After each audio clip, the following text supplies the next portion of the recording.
আজকে আমি টিউশন যাচ্ছি না, আজ যাচ্ছি আমি কাঁথি ব্লাড আনতে। আজকে দেখাবো কাঁথিতে আমি গিয়ে কি কি করি।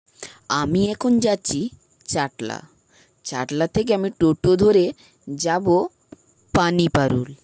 পানিপারুল থেকে আবার টোটো ধরে যাব দেপাল। দেপাল থেকে আমি কাঠপুল বাজারের ভেতর দিয়ে কাঁথি।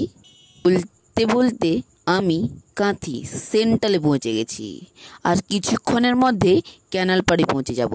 আবার ওখান থেকে টোটো ধরে আমি দারোয়া হসপিটালে যাব।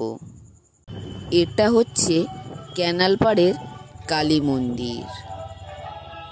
আমি এখন টোটো থেকে নেমে হসপিটালের দিকে হেঁটে হেঁটে যাচ্ছি। হেঁটে যাওয়ার পরে কাগজটা জমা দিয়ে ভর্তি হব। দিলে ওখান থেকে রিকোয়েশনের ফর্ম দিবে।